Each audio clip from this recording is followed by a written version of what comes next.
The Arab Parliament holds an emergency session to respond to the European Parliament's decision on Morocco. On Saturday, June 26, in Cairo, the Arab Parliament will hold an emergency session to discuss the latest decision issued by the European Parliament regarding the Kingdom of Morocco, which included false and baseless accusations regarding the kingdom's policies on the issue of immigration. Today, Tuesday, the Speaker of the Arab Parliament, Adel al-Assoumi, said in a press statement on the sidelines of the preparatory meetings for the 6th plenary session of the Arab Parliament to be held next Saturday at the headquarters of the General Secretariat of the Arab League, that this emergency session comes from the Arab Parliament's fulfillment of its national responsibility in solidarity with and support for the Kingdom of Morocco. In the face of this crisis, into which the European Parliament has plunged itself without any justification.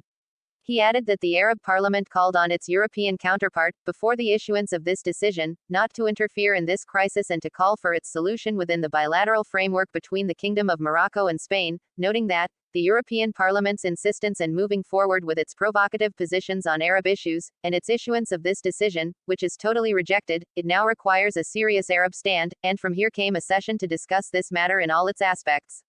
According to the agenda of the preparatory meetings, the Committee on Foreign Affairs, Political and National Security will discuss political and security developments in the Arab world and the latest developments related to issues of joint Arab action, as well as the observations of Arab councils and parliaments regarding the draft law on the protection and promotion of cybersecurity in Arab countries. For its part, the Economic and Financial Affairs Committee reviews the position on implementing the committee's recommendations at its previous meeting, and it will discuss the report on the economic situation in the Arab world for the year 2020, and a report on the committee's performance activity during the session from October 2020 to June 2021, in addition to discussing the financial affairs of the Arab Parliament, the status of countries' payment of their contributions to the budget. The Committee on Social, Educational, Cultural, Women and Youth Affairs discusses the measures taken to implement the recommendations of the committee at its previous meeting, and adopts the report on the social situation in the Arab world for the year 2020, as well as reviewing the developments in work on preparing the report on the efforts of Arab countries in dealing with the corona pandemic and facing its repercussions. With regard to the committee's terms of reference, and the adoption of the committee's activity report during the first session of the third legislative term of the Arab Parliament. As for the Legislative and Legal Affairs and Human Rights Committee, it will discuss the report of the committee's activity during the current role, the report of the third meeting of the Subcommittee on Human Rights in the Arab World, and the report on the state of human rights in the Arab world 2020.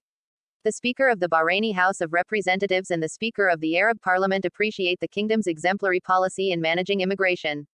Both the Speaker of the House of Representatives in the Kingdom of Bahrain, Fawzia bint Abdullah Zainal, and the Speaker of the Arab Parliament, Adel bin Abdul Rahman al-Assoumi, praised the exemplary policy adopted by the Kingdom of Morocco in the field of immigration management. A statement to the House of Representatives stated that the officials expressed, during telephone conversations they had with the Speaker of the House of Representatives, Habib el-Malki, yesterday, Tuesday, their absolute solidarity with the Kingdom of Morocco, and their rejection of the European Parliament's decision on Moroccan minors and immigration, praising the decision of His Majesty King Mohammed VI to facilitate the return of all unaccompanied Moroccan minors who are in an irregular situation in some EU countries. According to the same source, it was emphasized during these discussions that employing the European Parliament in a purely bilateral issue between Morocco and Spain is not helpful in finding realistic solutions to the real problem, which is between Spain and Morocco, and not with the European Union. By the way, Mr. Adel bin Abderrahmane al-Assoumi mentioned the Arab Parliament's decision to hold an emergency session on June 26, which will be devoted to solidarity with Morocco against the European Parliament's decision, which contains many inaccuracies. For her part, the communication adds, Mrs. Fawzia bint Abdullah Zainal valued the brotherhood and solidarity relations that unite the two countries at all levels, and reiterated the strength of the cooperation relations between the two legislative institutions.